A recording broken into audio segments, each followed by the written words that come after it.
Assalamualaikum warahmatullahi wabarakatuh. Perkenalkan, nama saya Adirio Randy Harenza dengan NIM 210512141006 dari Prodi Sistem Informasi kelas B.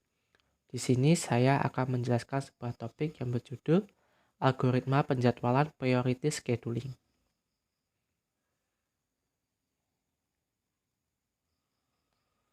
Sebelum kita masuk ke algoritma penjadwalannya, kita harus mengetahui terlebih dahulu tentang konsep dasar penjadwalan proses. Penjadwalan proses merupakan kumpulan kebijaksanaan dan mekanisme di sistem operasi yang berkaitan dengan urutan kerja yang dilakukan sistem komputer. Penjadwalan bertugas untuk memutuskan proses yang sedang berjalan serta kapan dan selama berapa lama proses berjalan.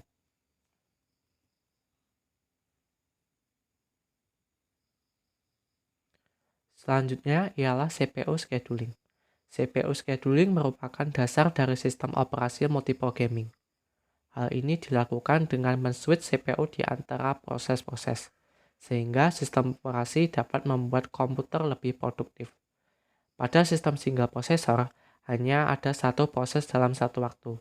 Proses lain harus menunggu CPU sampai free dan dimasukkan ke jadwal berikutnya. Pada sistem multiprogramming, harus bisa memastikan proses dapat dijalankan semua dengan memaksimalkan CPU utilization.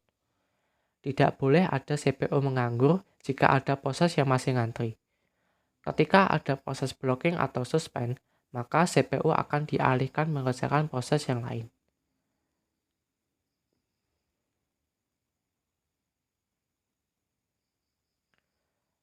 Berikut gambar dari siklus CPU I/O burst. Pada sistem multiprogramming selalu akan terjadi beberapa proses berjalan dalam suatu waktu yang dimanfaatkan untuk memaksimalkan utilitas CPU. Pada saat proses dijalankan, terjadi siklus eksekusi CPU dan menunggu I/O. Eksekusi proses dimulai dengan CPU burst dan dilanjutkan dengan I/O burst seperti yang sudah ditunjukkan oleh gambar.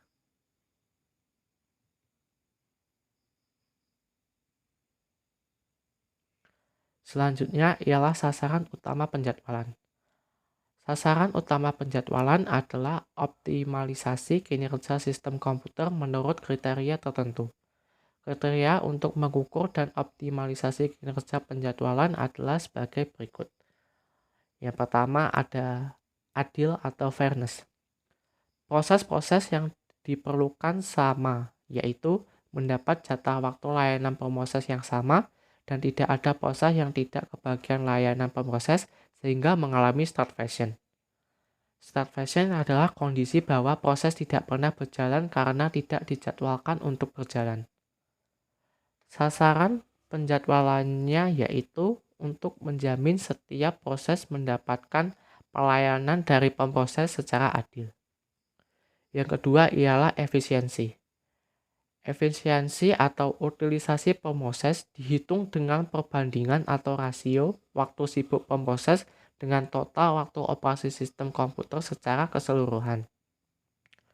Sasaran penjadwalannya ialah untuk menjaga agar pemroses tetap dalam keadaan sibuk sehingga efisiensi sistem komputer mencapai nilai maksimum. Keadaan sibuk berarti pemroses tidak menganggur. Layanan pemroses termasuk waktu yang dihabiskan untuk mengeksekusi program pemakai dan layanan sistem operasi secara efektif, bukan untuk melakukan penjadwalan itu sendiri. Yang ketiga ialah response time interaktif. Waktu yang dihabiskan dari saat karakter terakhir dari perintah dimasukkan oleh program atau transaksi sampai hasil pertama muncul di perangkat masukan keluaran seperti layar atau terminal. Waktu tanggap untuk sistem interaktif biasa disebut dengan terminal response time. Yang keempat ialah waiting time waktu nyata atau real time. Pada sistem waktu nyata, waktu tanggap didefinisikan sebagai waktu dari saat kemunculan suatu kejadian, baik internal maupun eksternal, sampai instruksi pertama rutin layanan terhadap kejadian dieksekusi. Waktu untuk sistem waktu nyata biasa disebut dengan event response time. Sasaran penjadwalannya ialah untuk meminimalkan waktu tanggap sehingga menghasilkan sistem yang responsif. Selanjutnya ialah turnaround time. Waktu yang dihabiskan dari saat proses atau job mulai masuk ke sistem sampai proses itu diselesaikan oleh sistem. Waktu yang dimaksud adalah waktu yang dihabiskan proses berada di sistem. Diekspresikan sebagai penjumlahan waktu eksekusi, baik waktu layanan proses atau job, dan waktu menunggu dari proses itu. Selanjutnya ialah throughput. Throughput adalah jumlah kerja yang dapat diselesaikan selama satu selang atau unit waktu tertentu. Cara untuk mengekspresikan throughput adalah dengan jumlah proses atau job pemakai yang dapat dieksekusi dalam satu unit atau interval waktu tertentu. Sasaran penjadwalannya ialah sebagai untuk memaksimalkan jumlah job atau proses yang dilayani per satu interval waktu. Lebih tinggi angka throughput, maka lebih banyak kerja yang dilakukan oleh sistem. Kriteria tersebut saling bergantung dan dapat saling bertentangan sehingga tidak dimungkinkan optimalisasi semua kriteria secara simultan.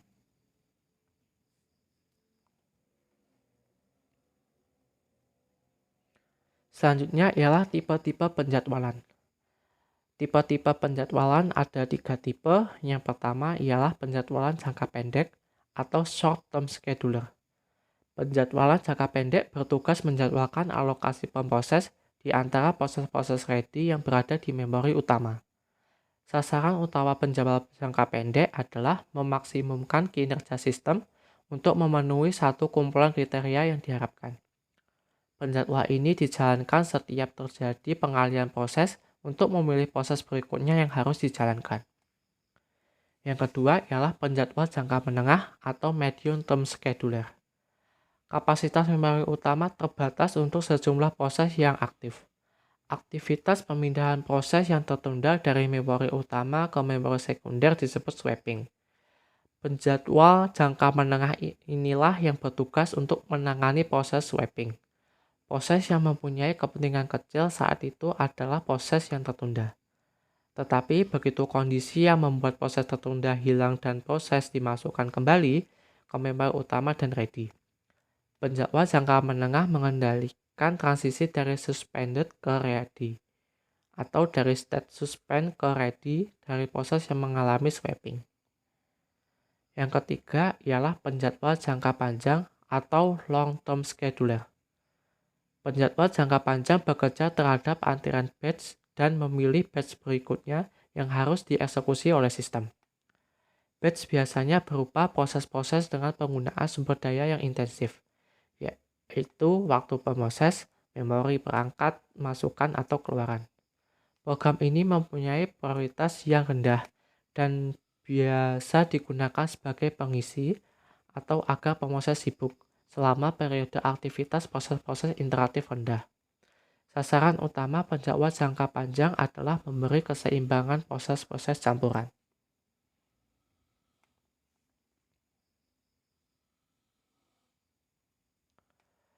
Strategi penjadwalan. Strategi penjadwalan dibedakan menjadi dua, yaitu non-preemptive dan preemptive. Yang pertama yaitu penjadwalan non-preemptive. Begitu proses diberi jatah layanan pemproses, akan pemproses tidak dapat diambil alih oleh proses lain sampai proses itu selesai. Non-preemptive juga disebut run to completion karena proses yang telah dijadwalkan akan dijalankan sampai selesainya atau proses tersebut meminta layanan masukan atau keluaran. Yang kedua ialah penjadwalan preemptive. Saat proses diberi jatah layanan pemproses, maka pemproses dapat diambil alih proses lain yang memiliki prioritas lebih tinggi berdasarkan kriteria sistem itu. Pada penjadwalan preemptive, proses dapat disela oleh proses lain sebelumnya selesainya dan harus dilanjutkan menunggu jatah waktu layanan pemproses tiba kembali pada proses itu. Proses yang disela berubah menjadi state ready. Penjadwalan preemptive berguna pada sistem, yakni untuk proses-proses yang perlu mendapatkan perhatian atau tanggapan proses secara cepat. Misalnya seperti yang pertama, pada sistem-sistem waktu nyata. Kehilangan interupsi atau interupsi tidak segera dilayani dapat berakibat fatal. Yang kedua, pada sistem-sistem interaktif time sharing. Penjadwalan primitif penting agar dapat menjamin waktu tanggap yang memadai.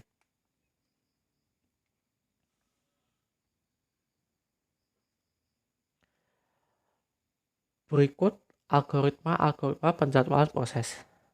Untuk yang non-primitif sendiri, yang pertama ada FIFO atau First In, First Out, atau juga bisa dipanggil dengan FCFS, First Come, First Server. Yang kedua ada SJF, Shortest Job First. Yang ketiga HRN atau Highest Ration Next. Yang keempat ada MFQ atau Multiple Feedback Queue. Untuk yang primitif sendiri, yang pertama ada RR atau biasa disebut dengan round robin. Yang kedua ada SRF, Shortest Remaining First. Yang ketiga ada PS atau Priority Scheduling. Yang keempat ada GS atau Guaranteed Scheduling.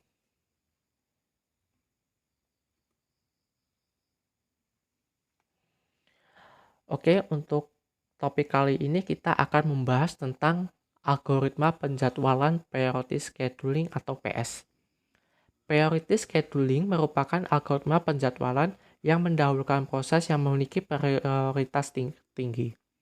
Setiap proses memiliki prioritasnya masing-masing. Prioritas tersebut dapat ditentukan melalui beberapa karakteristik seperti time limit, memory requirement, akses file, perbandingan antara I/O burst dengan CPU burst, dan tingkat kepentingan proses. Proses-proses yang sangat banyak operasi, masukan atau keluaran, dan menghabiskan kebanyakan waktu proses untuk menunggu selesainya operasi masukan atau keluaran. Proses demikian disebut dengan I/O bound process. Proses-proses ini dapat diberi prioritas sangat tinggi sehingga begitu proses-proses memerlukan pemproses, segera saja diberikan dan proses akan segera memulai permintaan masukan atau keluaran berikutnya sehingga menyebabkan proses blok menunggu selesainya operasi masukan atau keluaran. Dengan demikian pemproses segera dialihkan. Dapat dipergunakan oleh proses lain tanpa mengganggu proses I/O bound. Proses I/O bound berjalan paralel bersama proses lain yang benar-benar memerlukan pemproses.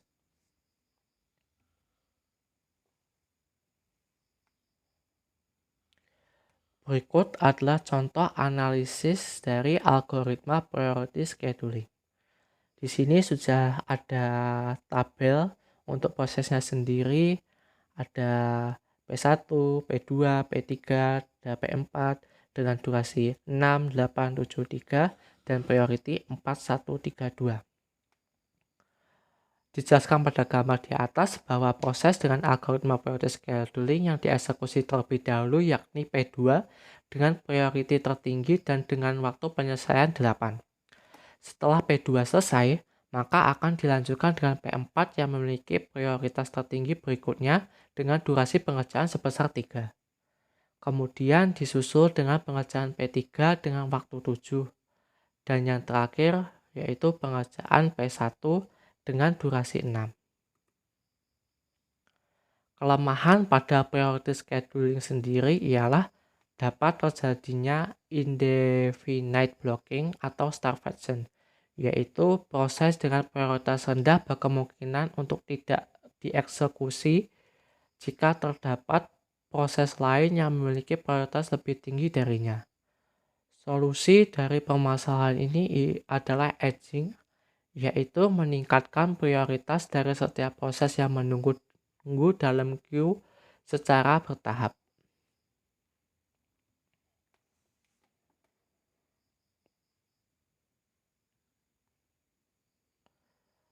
Selanjutnya kita masuk ke bagian implementasi priority scheduling dalam kehidupan sehari-hari atau penerapan dalam teknologi.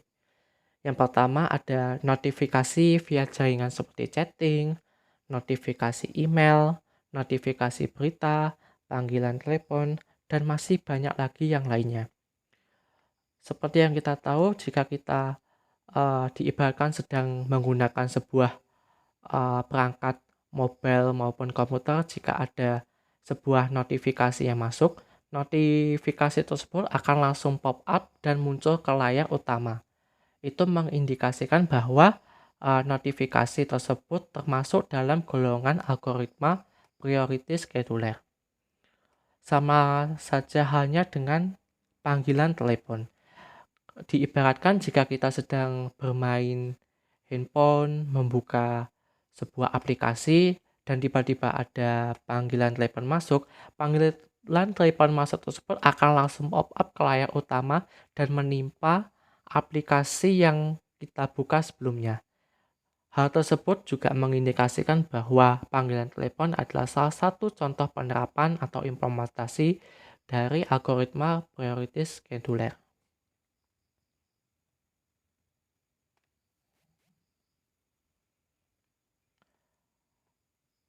Sekian pembahasan yang sudah saya sampaikan mengenai algoritma penjadwalan priority scheduling.